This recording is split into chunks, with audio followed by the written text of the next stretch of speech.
ಇನ್ನು 4 ದಿನದಲ್ಲಿ ಪ್ರಜ್ವಲ್ ರೇವಣ್ಣ ಭಾರತಕ್ಕೆ ವಾಪಸ್ ಬರ್ತಾ ಇರೋದ್ರ ಬಗ್ಗೆ ನಾವು ಮಾಹಿತಿ ಕೊಡ್ತಾ ಇದ್ವಿ. ಇನ್ನು ಇದರ ಮುಂದುವರೆದ ಭಾಗವಾಗಿ ಅರೆಸ್ಟ್ ವಾರೆಂಟ್ ಇರೋದ್ರಿಂದ ಏರ್ಪೋರ್ಟ್ ನಲ್ಲೇ ಪ್ರಜ್ವಲ್ ರನ್ನ ಬಂಧಿಸೋದಕ್ಕೆ ಬೇಕಾದ ತಯಾರಿ ಆಗಿದೆ. ಬಳಿಕ ಸಿಐಡಿಗೆ ಕರ್ಕೊಂಡು ಬಂದು ಸ್ಟೇಟ್ಮೆಂಟ್ ಅನ್ನ ಫಸ್ಟ್ ಬೇಸಿಕ್ ಕ್ವೆಶ್ಚನ್ ಗಳನ್ನ ಇಲ್ಲಿ ಇವ್ರ ಮುಂದೆ ಇಡ್ಲಾಗುತ್ತೆ. ಈ ತರದ ಆರೋಪ ಎಲ್ಲ ಇದೆ, ನೀವು ಆ ಟೈಮ್ ನಲ್ಲಿ ಎಲ್ಲಿದ್ರಿ, ಯಾಕೆ ಇಷ್ಟು ದಿನ ಅಬ್ಸ್ಕಾಂಡ್ ಆಗಿದ್ರಿ, ನಿಮಗೆ ಗೊತ್ತಿರ್ಲಿಲ್ವಾ ಅಂತೆಲ್ಲ ಒಂದು 4-5 ಬೇಸಿಕ್ ಕ್ವೆಶ್ಚನ್ ಗಳನ್ನೆಲ್ಲ ಕೇಳ್ತಾರೆ, ಸ್ಟೇಟ್ಮೆಂಟ್ ಗಳನ್ನ ದಾಖಲು ಮಾಡ್ಕೊಳ್ತಾರೆ. ನಂತರ ಅವರನ್ನ ಮೆಡಿಕಲ್ ಟೆಸ್ಟ್ಗೆ ಒಳಪಡಿಸಲಾಗುತ್ತೆ. ಮಾನಸಿಕವಾಗಿ ದೈಹಿಕವಾಗಿ ಫಿಟ್ ಇದ್ದಾರಾ ಪ್ರಜ್ವಲ್ ಅಂತ. ಪ್ರಜ್ವಲ್ ಕೇಸ್ಗಳಲ್ಲಿ ವಶಕ್ಕೆ ಪಡೆದು ತನಿಖೆ ನಡೆಸುವಂತಹ ಸಾಧ್ಯತೆ ಇದೆ. ಬಿಕಾಸ್ ಅಂತದ್ದೇ ಸೆಕ್ಷನ್ಸ್ ಇವ್ರ ಮೇಲೆ ಹಾಕಿರೋದು. ಪ್ರಜ್ವಲ್ ವಿರುದ್ಧ ಒಟ್ಟು 4 ಅತ್ಯಾಚಾರದ ಪ್ರಕರಣಗಳು ದಾಖಲಾಗಿದೆ. ಬಹಳ ಸೀರಿಯಸ್ ಅಫೆನ್ಸ್. ಮೊದಲು ಹೊಳೆನರಸೀಪುರ ಕೇಸ್ನಲ್ಲಿ ಅರೆಸ್ಟ್ ಅನ್ನ ತೋರಿಸಲಾಗುತ್ತೆ. ಬಿಕಾಸ್ ಐಪಿಸಿ ಸೆಕ್ಷನ್ 376 ಇನ್ಕ್ಲೂಡ್ ಆಗಿದೆ. 376, 509, 507 ಈ ತರ ಅನೇಕ ಗಂಭೀರ ಸೆಕ್ಷನ್ಗಳು ಇನ್ಕ್ಲೂಡ್ ಆಗಿರೋದ್ರಿಂದ ಅತ್ಯಾಚಾರ ಕೇಸ್ ಸಂಬಂಧ ವಿಚಾರಣೆಗೆ ಎಸ್ಐಟಿ ಅಧಿಕಾರಿಗಳು ಹೀಗೆ ಸಿದ್ಧತೆಯನ್ನ ಮಾಡ್ಕೊಳ್ತಾ ಇದ್ದಾರೆ. ಡೀಟೇಲ್ಸ್ ಕೊಡ್ತಾರೆ ನಾಗೇಶ್.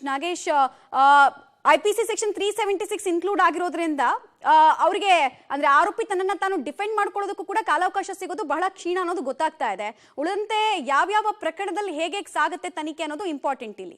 ಮಮತಾ, ಬಹಳ ಪ್ರಮುಖವಾಗಿ ಈಗಾಗಲೇ ಹಾಸನ ಸಂಸದರಾಗಿರುವಂಥ ಪ್ರಜ್ವಲ್ ರೇವಣ್ಣ ಅವರು ಈಗಾಗಲೇ ಅತ್ಯಾಚಾರ ಆರೋಪ ಪ್ರಕರಣ ದಾಖಲಾದ ಬಳಿಕ ಅವರು ವಿದೇಶದಲ್ಲಿ ತಲೆಮರೆಸಿಕೊಂಡಿರು. ಈಗ ಅವರೇ 31ನೇ ತಾರೀಕು ನಾನು ಭಾರತಕ್ಕೆ ಬರೋದಾಗಿ ಅಜ್ಞಾತ ಸ್ಥಳದಲ್ಲಿ ಕೂತ್ಕೊಂಡು ವಿಡಿಯೋ ಮಾಡಿ ಹರಿಬಿಟ್ಟಿರುವಂಥದ್ದು. ಅದಾದ ಬಳಿಕ ಇವತ್ತು SIT ಅಧಿಕಾರಿಗಳು ಬಹಳ ಪ್ರಾಮುಖ್ಯತೆಯನ್ನು ಪಡೆದುಕೊಂಡಿರುವಂಥ ವಿಡಿಯೋಗೆ ಈಗಾಗಲೇ ಸಾಕಷ್ಟು ತಯಾರಿಯನ್ನು ಮಾಡ್ಕೊಳ್ತಿರುವಂಥದ್ದು. ಒಂದು ಬಹಳ ಪ್ರಮುಖವಾಗಿರುವಂಥದ್ದು, ಪ್ರಜ್ವಲ್ ರೇವಣ್ಣ ಅವರಿಗೆ ಎಲ್ಲಿ ಅವರು ಬರ್ತಾರೋ ಅಲ್ಲೇ ಅರೆಸ್ಟ್ ಮಾಡಲು ಈಗಾಗಲೇ SIT ಅಧಿಕಾರಿಗಳು ತಯಾರಿಯನ್ನು ಮಾಡ್ಕೊಂಡಿದ್ದಾರೆ ಅನ್ನುವಂಥ ಮಾಹಿತಿ ಇರುವಂಥದ್ದು. ಈಗಾಗಲೇ ಅವರಿಗೆ ಬ್ಲೂ ಕಾರ್ನರ್ ನೋಟಿಸನ್ನು ಕೊಟ್ಟಿದ್ದಾರೆ. ಜೊತೆಗೆ ಅರೆಸ್ಟ್ ವಾರೆಂಟ್ ಕೂಡ ಜಾರಿಯಾಗಿರೋದ್ರಿಂದ ಅವರು ಏರ್ಪೋರ್ಟ್ಗೆ ಇಳಿತಿದ್ದಂಗೆ ವಶಕ್ಕೆ ಪಡೆದು ಏರ್ಪೋರ್ಟ್ನಲ್ಲೇ ಅರೆಸ್ಟ್ ತೋರಿಸ್ತಾರೆ ಅನ್ನುವಂಥ ಮಾಹಿತಿ ಇರುವಂಥದ್ದು.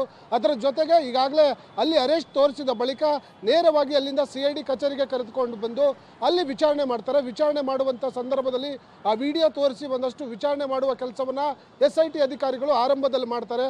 ಅದಾದ ಬಳಿಕ ಏನು ಪ್ರಜ್ವಲ್ ರೇವಣ್ಣ ವಿರುದ್ಧ 376 ಅಂದರೆ ಅತ್ಯಾಚಾರ ಕೇಸ್ ದಾಖಲಾಗಿರೋದ್ರಿಂದ ಬಹುತೇಕ ಅವರಿಗೆ ಮೆಡಿಕಲ್ ಮಾಡಿಸ್ತಾರೆ ಅನ್ನುವಂಥ ಮಾಹಿತಿ ಕೂಡ ಇರುವಂಥದ್ದು. 376 ದಾಖಲಾಗಿರೋದ್ರಿಂದ ಮೆಡಿಕಲ್ ಮ್ಯಾಂಡೇಟರಿ ಅನ್ನುವಂಥ ಮಾಹಿತಿ ಕೂಡ ಇರುವಂಥದ್ದು. ಹಾಗಾಗಿ ಅವರಿಗೆ ಮೆಡಿಕಲ್ ಮಾಡಿಸ್ತಾರೆ.